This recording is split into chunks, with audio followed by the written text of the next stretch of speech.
여러분 안녕하십니까? NWS 내외 방송 뉴스를 시작하겠습니다. 먼저 오늘의 주요 뉴스입니다.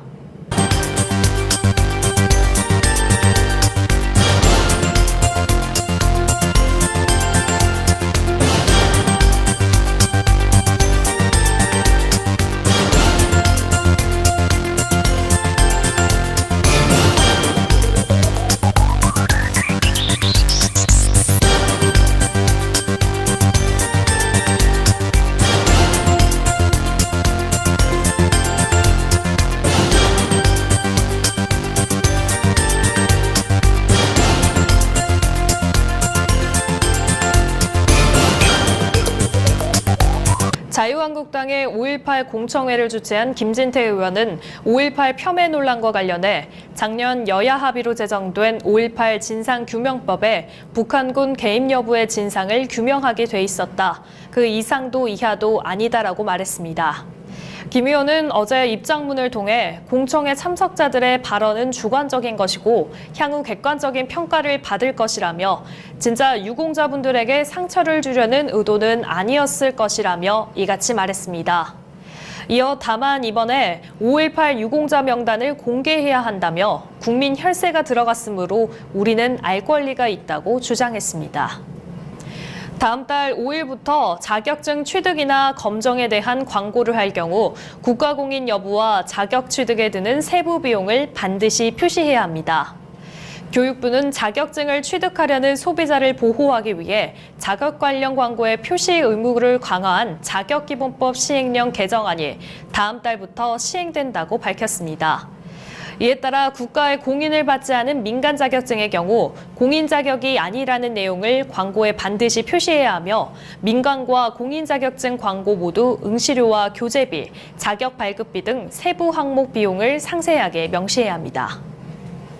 지난 2011년 한미 FTA 반대 집회에서 경찰의 물대포를 맞고 다친 당시 시민단체 대표들에게 국가가 배상해야 한다는 대법원 판단이 나왔습니다. 대법원 3부는 한국천년연대 공동대표였던 박희진 씨 등 2명이 정부를 상대로 낸 손해배상 청구 소송 상고심에서 각각 120만 원과 80만 원의 위자료를 지급하라는 원심을 확정했습니다.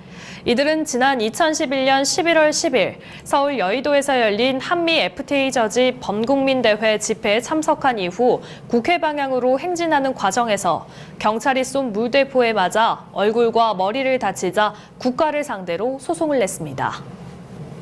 자유한국당 전당대회 선거관리위원회는 어제 오전 국회에서 긴급 전체회의를 열고 전대 일정 연기 여부를 논의했습니다. 이는 오세훈 전 서울시장과 홍준표 전 대표 등 6명의 당권주자들이 전당대회 일정을 2주 이상 늦추지 않으면 후보 등록을 하지 않겠다고 밝힌 데 따른 것입니다. 현재 당 선관위는 물론 비상대책위원회도 선거 공정성과 운영상의 이유를 들어 일정 변경은 불가하다는 원칙을 고수하고 있어 합의점을 찾는 데 어려움을 겪고 있습니다. 박관영 선관위원장은 전당대회는 어떤 이유로도 변경한 역사가 없다면서 당 일각에서 원칙을 깨고 끝까지 전당대회를 연기하고자 하면 선관위원장직을 사퇴할 것이라고 말했습니다. 다음 달 1일 미중 무역전쟁의 휴전 마감 시한을 앞두고 미국과 중국이 어제부터 베이징에서 무역협상에 다시 돌입했습니다.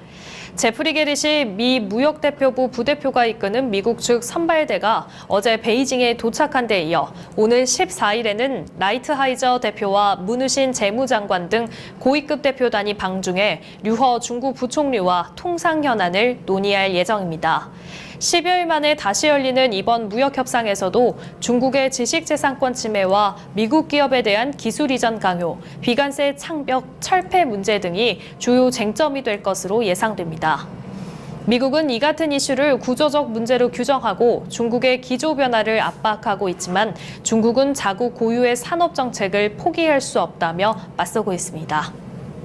가정간편식 시장이 1인 가구뿐만 아니라 중고등학생 자녀를 둔 가정과 중장년층 가구로 확대되고 있는 것으로 나타났습니다. CJ제일제당 자료에 따르면 냉동만두와 조리냉동 간편식이 중장년층 가구의 64%, 58%에 각각 들어간 것으로 조사되는 등 2016년과 비교해 모든 식품 분야에서 간편식을 더 사들인 것으로 조사됐습니다. CJ 측에 따르면 우리나라 소비자는 평균 10끼 가운데 3.9끼를 혼자 먹고 혼밥의 41%를 간편식으로 하는 등 혼자 식사할 때 간편식 소비 성향이 두드러지는 것으로 나타났습니다. 국내 주요 대기업 절반 이상이 포괄임금제를 적용하고 있고 대다수는 포괄임금제를 유지하려고 한다는 조사 결과가 나왔습니다. 전국경제인연합회사나 한국경제연구원이 재작년 매출액 기준 상위 600대 기업을 조사한 결과 설문에 응답한 기업 195곳 가운데 58%인 113곳에서 포괄임금제를 적용하고 있었고 직종은 일반 사무직이 95%로 가장 많았습니다. 포괄임금제를 원칙적으로 금지하는 방안에는 71%가 반대했고 반대 이유로는 근로시간을 상정하는 지침을 마련하는 일이 사실상 불가능하다는 응답 비율이 86%에 달했습니다. 그룹 빅뱅의 승리 씨가 클럽 논란이 시끄러운 가운데 개인 콘서트 홍보에 나섰습니다. 승리 씨의 SNS를 보면 다음 달 인도네시아 자카르타에서 개최될 콘서트의 포스터와 상세한 정보가 실렸는데요. 문제된 클럽 경영에 관여하지 않았다는 글을 올린 뒤 엿새 만에 올라온 글입니다. 이에 일각에선 비판이 이어졌는데요. 승리 씨가 사내이사로 지낸 클럽이 폭행에서 마약과 성폭행 수사로 확대되는 와중에 적절치 않다는 것입니다.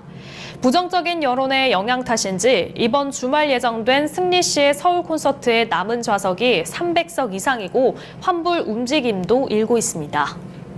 한국 유도 대표팀 중량급 곽동환과 김성민이 2019 파리 그랜드슬램에서 나란히 금메달을 차지하며 2020년 도쿄올림픽 전망을 밝혔습니다. 두 선수는 10일 프랑스 파리 아코르 호텔 아레나에서 열린 대회 마지막 날 경기에서 우승을 차지했습니다.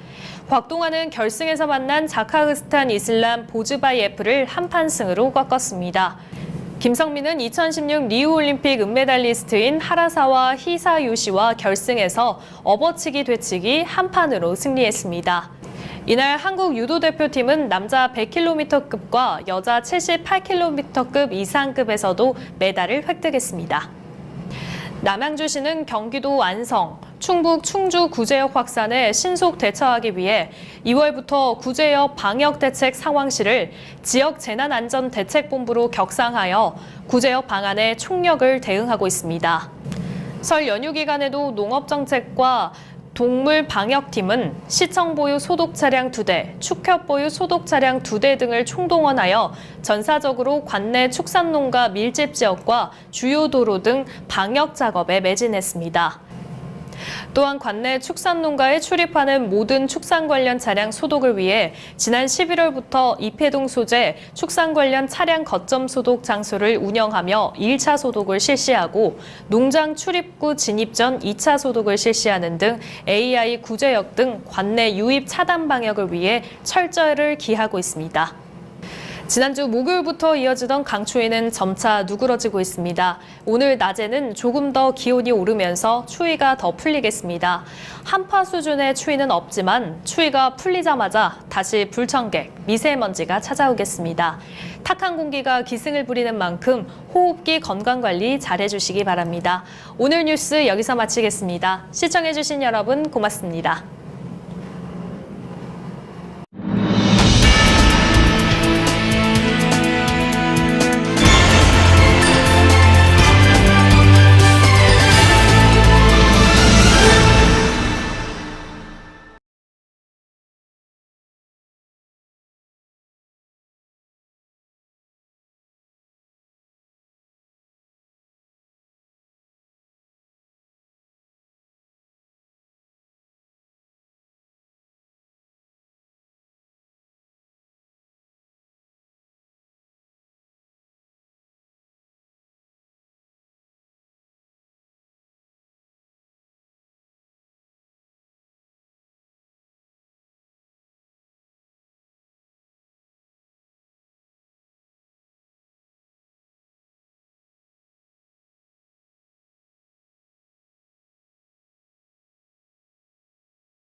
여러분 안녕하십니까? NWN 내외방송 뉴스를 시작하겠습니다. 먼저 오늘의 주요 뉴스입니다.